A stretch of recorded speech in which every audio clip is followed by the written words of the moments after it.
Hello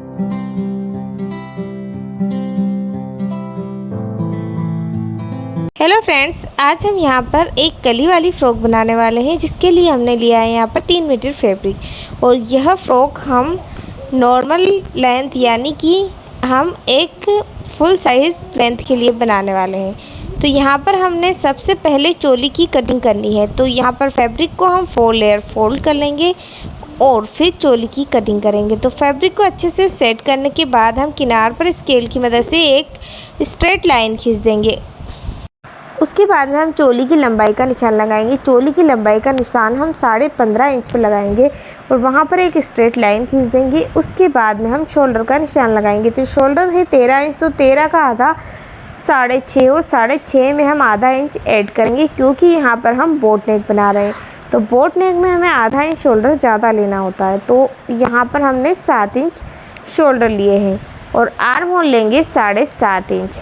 अब सीना है 34 इंच, तो 34 का चौथा 8.5 और 8.5 में 2 इंच ऐड करेंगे, तो 10.5 इंच पर निशान लगाएंगे। इसी तरह से कमर का निशान भी हम 9.5 इंच पर लगाएंगे और आर्म होल की गोलाई का शेप देंगे। लेकिन इससे पहले हम जो फ्रंट साइड वाला आर्म होल है, वहाँ पर हम आधा इंच अंदर की तरफ निशान लगाते हुए एक तिरछी लाइन खींचेंगे। उसके बाद में जो बाहर वाली गोलाई है वो पीछे की साइड में और जो अंदर वाली गोलाई है वो आगे की साइड में हम रखेंगे। और अब हम चोली की कटिंग कर लेंगे। अगर आपको आर्म होल की गोलाई देने में थोड़ी सी प्रॉब्लम होती है, तो आप 6 शेप स्केल की मदद से आसानी से आर्म होल की गोलाई दे सकते हो। चोली की कटिंग करने के बाद हम यहाँ पर घेर की कटिंग कलियों में करने वाले हैं। तो यहाँ पर हम 12 कलियाँ टोटल कट करने वाले हैं। और कमर, जैसा कि आपको पता है कि लगभग हमने 32 इंच रखी है, तो कमर के हिसाब से हम यहाँ पर 3.5 इंच की कली ऊपर से चौड़ी रखने वाले हैं, यानी कि 3.5 इंटू 12 42 इंच। तो यहाँ पर जो 10 इंच एक्स्ट्रा है वो मार्जिन के लिए है। अब हमने यहाँ पर फैब्रिक को डबल फोल्ड किया है और यहाँ पर कलियों का निशान हमने ऐसे लगाया है कि 12 इंच कली को नीचे से चौड़ा रखा है और ऊपर से 3.5 इंच। तो हमने 12 3.5 12 3.5 ऐसे करते हुए निशान लगाकर पूरे फैब्रिक में दोनों साइड में हमने इसी तरीके से निशान लगाया है। अब हमने जिस साइड में 12 इंच का निशान लगाया है, उसी के सामने हमने 3.5 का निशान लगाया, जिससे कि एक कली का शेप आया है। तो आप देख सकते हो कि 6 कलियाँ हमें यहाँ पर ऊपर देखने को मिल रही है। तो 6 कलियाँ ऊपर की साइड में और 6 ही नीचे की साइड में, तो टोटल कलियाँ 12 हो रही है। तो अब हम सभी निशानों को मिलाने के बाद इन कलियों की कटिंग कर लेंगे।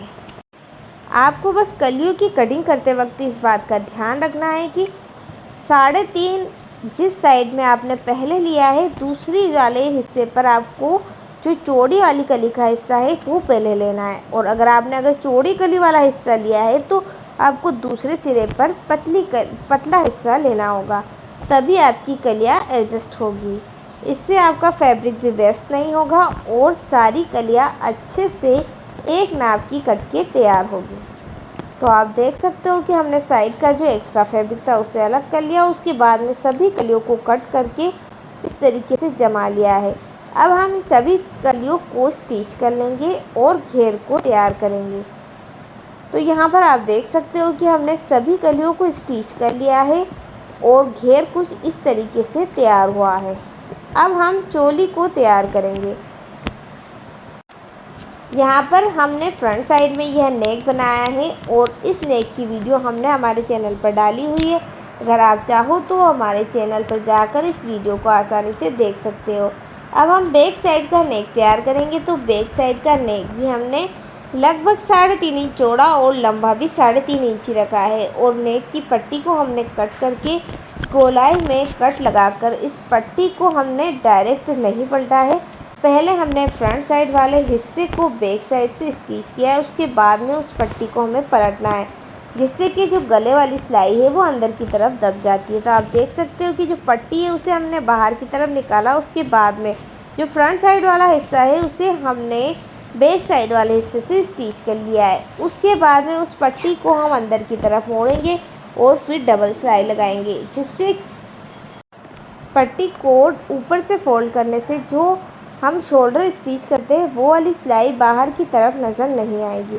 तो अब हम पट्टी को अंदर की तरफ पलटते हुए ऊपर से सिलाई लगा लेंगे और उससे फिक्स कर देंगे। इस तरीके से पट्टी को नेक से स्टिच करने से हमारे गले की जो फिनिशिंग है वो बहुत ही अच्छी आती है। यानी कि जो शोल्डर को स्टिच करते हैं वो सिलाई बहुत सी बार बाहर की तरफ दिखती है, तो वो सिलाई आपकी दिखेगी नहीं और पट्टी बिल्कुल अंदर से दब जाएगी। तो आप देख सकते हो कि हमने नेक को दोनों तरफ से तैयार कर लिया। उसके बाद में हम स्लीव्स लेंगे और स्लीव्स को स्टिच कर लेंगे। यहाँ पर हमने 1/4 स्लीव रखी है और स्लीव्स की कटिंग हमने नॉर्मली कट की है। तो यहाँ पर हमने स्लीव्स की कटिंग नहीं बताई थी। अगर आपको सिलाई आती है तो आपको स्लीव्स तो आसानी से कट कर ही सकते होंगे, इसीलिए हमने यह इस वीडियो में नहीं बताया है, क्योंकि अगर हम स्लीव्स की कटिंग वगैरह बताते तो वीडियो बहुत ही ज़्यादा लंबी हो जाती। तो आप देख सकते हो कि हमने स्लीव्स स्टिच कर लिए। इसी तरीके से दूसरी स्लीव्स को भी हम स्टिच कर लेंगे। उसके बाद में हम चोली से घेर को स्टिच करेंगे। तो चोली को घेर से स्टिच करने के लिए हम पहले चोली के सेंटर वाले हिस्से पर कट लगाएंगे। उसके बाद में घेर का हिस्सा लेंगे। तो यहाँ पर हम एक साइड का हिस्सा लेंगे, जो 6 कलियाँ थी वो, तो 6 कलियों को लेंगे और जो कलियों का सेंटर वाला हिस्सा है और जो चोली का सेंटर वाला हिस्सा है उसे मिलाते हुए सिलाई लगाएंगे। वैसे तो हमारी चोली और घेर दोनों बिल्कुल बराबर ही आ रहे हैं, लेकिन अगर कभी कम ज़्यादा हो तो दोनों एक साइड में कम या ज़्यादा ना पड़े, इसलिए हम बीच में हमेशा कट लगाते हैं, जिससे कि अगर ज़्यादा भी होगा तो दोनों साइड बराबर बचेगा और अगर कम भी होगा तो दोनों साइड बराबर कम होगा। तो उससे क्या थोड़ा एडजस्टमेंट हो जाता है। इसी तरीके से बैक साइड में भी हम घेर को स्टिच कर लेंगे।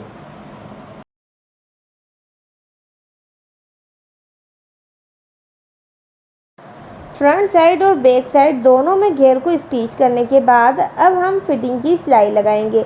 तो यहाँ पर हम फिटिंग की सिलाई लगाने के लिए स्लीव्स की जो भी फिटिंग है उस हिसाब से हम चौक की मदद से निशान लगा लेंगे और फिर स्लीव्स से होते हुए चोली और चोली से होते हुए घेर तक हम फिटिंग की सिलाई नीचे तक लगा देंगे।